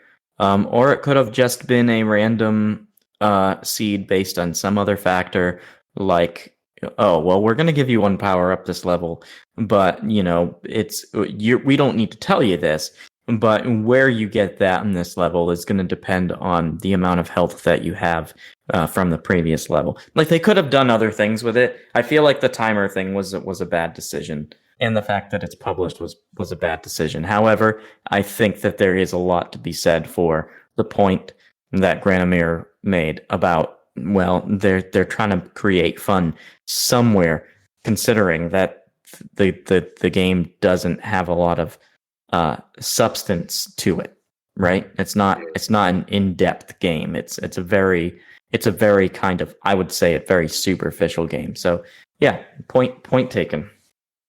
Yeah, I think if there was more story there too, Father, I think that those issues would seem less. Again, the lack of story is hurting it here. Yep. Why does he all of a sudden punch someone clear across the screen? Why does he all of a sudden kick somebody clear across the screen? Because, like you said, it breaks the whatever theming they have. that classic 1950s, 1980s street gang we all know. It breaks the aesthetic. Yeah. By having him happen. So why is he fighting Gene Simmons at the end of level 1? You got to go back and look at the Warriors. I'm telling you, it's a straight ripoff. It's a straight ripoff of the guy. It's crazy. But so let me quick counterpoint here. So because me and the Archbishop have discussed this one many years ago, a super lame thing is in the game Karnov, where there's K's scattered everywhere, and subtly, once you collect like 50 or 100 Ks, that's how you gain an extra life. So hypothetically, if you could go back and make a tiny tweak, what would you see to do, with the glasses of today? Would you rather have him pick something up and then he gets a superpower, or just would like maybe even the story, if the story just said, hey, his adrenaline kicks in at this certain time and you can do something big? Like, would you rather something more of that aspect, or what would help sell it? I think honestly, just the power up of someone actually flying all the way across the screen was what broke it for me. I think simply giving him a power up where he punches somebody and it's a one shot and they fall down and they're dead, I think that would have been beautiful. I think that would have been a great way to handle it. I don't know if that's in the arcade, that move, but it is a very arcadey move. I know it was like the first of its kind. I understand that, but like, the guys with the weapons, it's like you're just begging for them to drop it. I wonder though if that's a technical thing, because I was wondering to myself too. I could think it was like a double drag when you could pick up the bike chain, and I was like, are they going to drop this pool cue or this pipe or this purse or this chain or any of this kind of stuff? And it made me so like hard up to get their accessories, and so bummed out I couldn't. Yeah, I'm sure it was a technical thing, because that would have required twice the amount of programming and artwork for the player. I will say real quick to go back to graphics though, super fast, I found the graphics in this, just because you were mentioning the twice the graphics of the player and all the extra artwork they'd have to do. The arcade game I think is very garish. It's too much color, so I do like the fact that this has a more muted palette, even though you have these weird kicks and punches that break that realism. One last technical note, going back to gameplay, going back to graphics. Wait. 17? Hold on. Before you read this, I thought you said a different number before. I thought you said 18. Hold on. I was counting down from 18 to 17. Wait. That's his birthday. What's his birthday? The 17th is Yoshihisha's birthday. I don't know 43 and 59, but I'm betting that they all correlate. So I think your random minutia just became Minutia. I didn't read this far down in the document, and I didn't get out the NES manual to see the date was actually the 17th. I don't know. It's cryptic minutia no matter which way you look at it. Let us proclaim the hints and cheats of our game. A reading from the manual. While you're reading that, I'm going to look up, what were the other two numbers? 43 and 59. I'm really curious. Advance to stages 2 and 3. Stage 2. Push the control pad on controller 1 in the following order while pressing the control pad on controller 2 to the left. Down, up, right, up, left, up. Stage 3. Push the control pad on controller 1 in the following order while pressing the control pad on controller 2 down. Down, up, right, up, left, up. For a 2-player game, push the select button on controller 1 before beginning either of the above procedures. Whew. Special powers. Hamburger. Renegade needs food to replenish his energy level. Kick the walls to find a hamburger. Eat it to bring his power level to 100%. Hint. To find the hamburger, use a running kick and kick the wall in each stage when the last 2 digits of the timer are as follows. 17 for stage 1, 43 for stage 2, and 59 for stage 3. Heart. Occasionally a heart will float past the renegade. Catch it, and a second renegade will appear. Hint. Use a sit-on punch on the renegade's third victim when the last digit of the timer is an even number. That's what I was talking about before, with the even number. A power-up P will appear. If the renegade can catch it, he will be able to knock down his enemies with 1 punch. Hint. Jump kick the enemy when the last 2 digits of the timer are as follows. On stage 1, 32, on stage 2, 25, and on stage 3, 11. Speed, a power S will appear only in the motorcycle scene. Grab it, and Renegade will be able to crash an enemy's motorcycle with turbo power. A reading from the manual. Fuck you, Taito.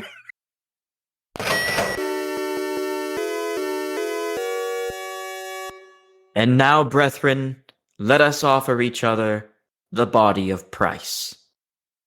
So in 1988, according to the 1988 J.C. Penney Christmas catalog, the game was $34.99.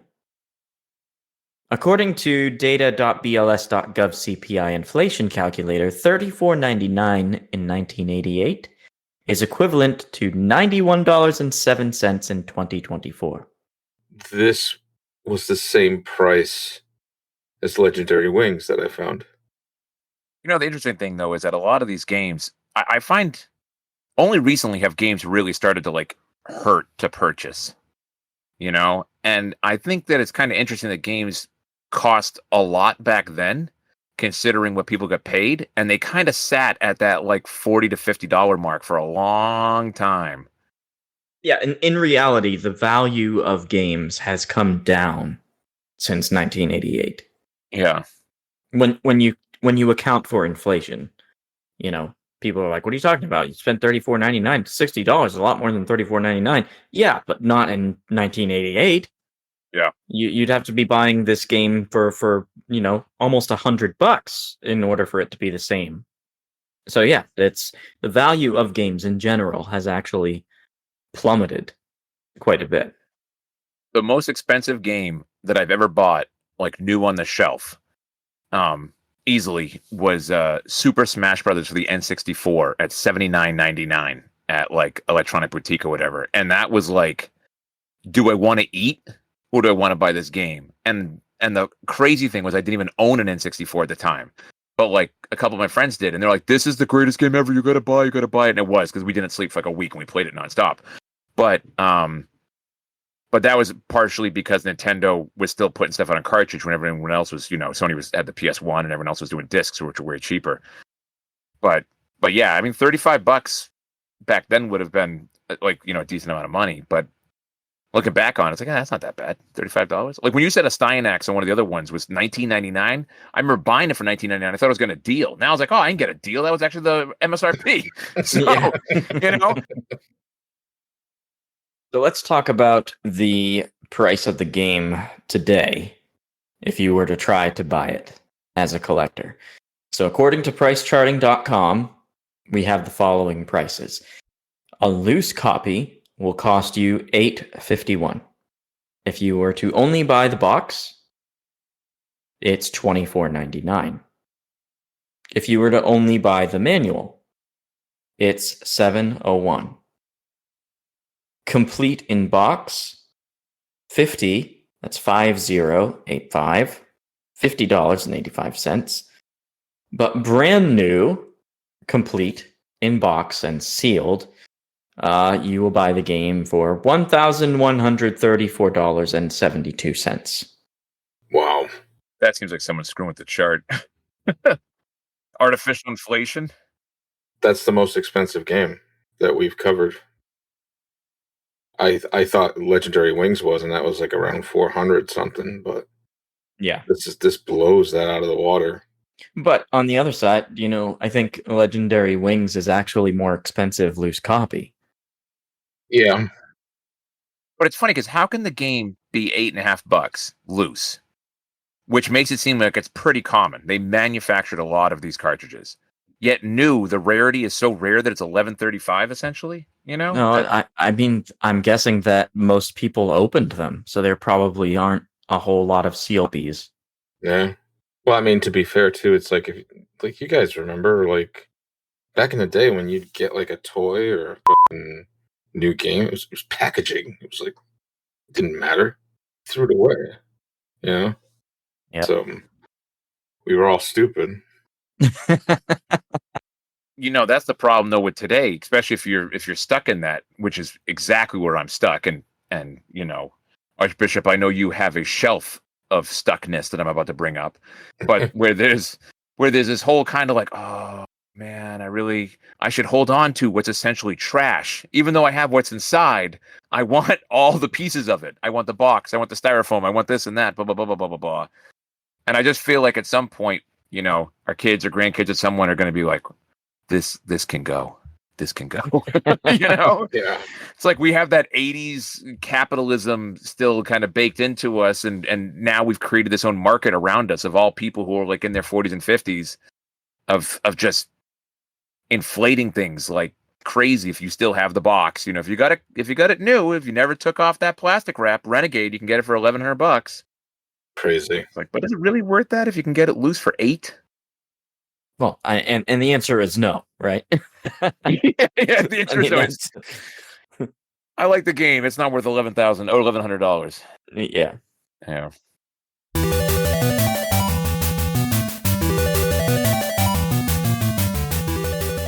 Let us now execute judgment upon Renegade and decide which of the 7 cardinal sins it has committed.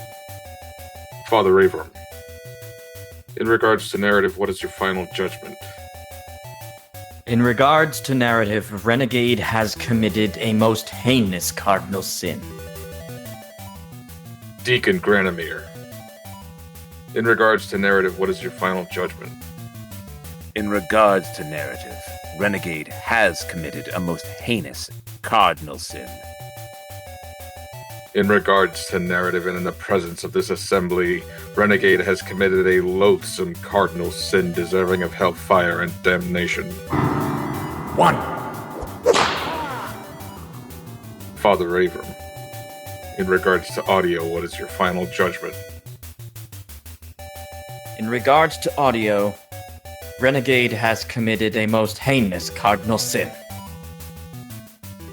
Deacon Granamyr, in regards to audio, what is your final judgment? In regards to audio, Renegade has committed no fault.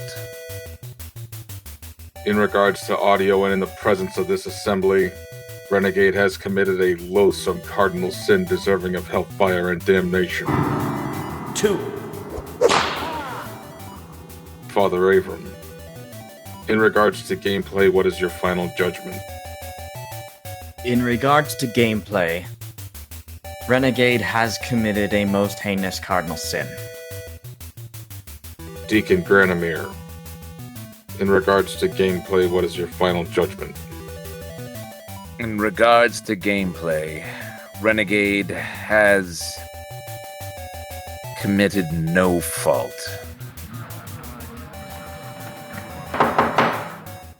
In regards to gameplay and in the presence of this assembly, Renegade has committed a loathsome cardinal sin deserving of hellfire and damnation. 3. Father Avram, in regards to graphics, what is your final judgment? In regards to graphics, Renegade has committed no fault. Deacon Granamyr, in regards to graphics, what is your final judgment? In regards to graphics, Renegade has committed no fault. In regards to graphics and in the presence of this assembly, Renegade has been spared. Father Avram, in regards to box art and presentation, what is your final judgment? In regards to box art and presentation, Renegade has committed no fault. Deacon Granamyr, in regards to box art and presentation, what is your final judgment? In regards to box art and presentation, Renegade has committed no fault. In regards to box art and presentation in the presence of this assembly, Renegade has been spared. Father Avram, in regards to fun factor, what is your final judgment? In regards to fun factor, Renegade has committed a most heinous cardinal sin. Deacon Granamyr, in regards to fun factor, what is your final judgment? In regards to fun factor, Renegade has committed no fault. In regards to fun factor and in the presence of this assembly, Renegade has been spared. Father Avram, in regards to technical, what is your final judgment? In regards to technical, Renegade has committed a most heinous cardinal sin. Deacon Granamyr, in regards to technical, what is your final judgment? In regards to technical, Renegade has committed no fault.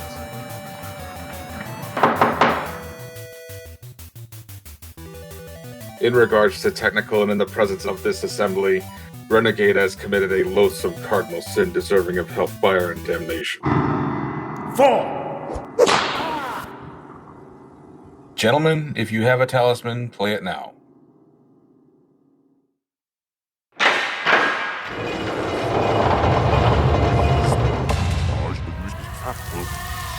Renegade, by the authority vested in me, I execute judgment upon you.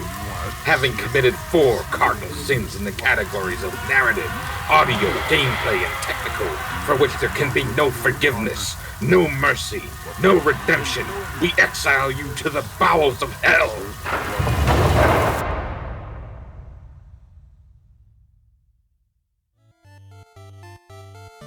This concludes tonight's service. Remember, our liturgy does not simply come to an end. Those assembled are sent forth to bring the fruits of the miNEStry to the world.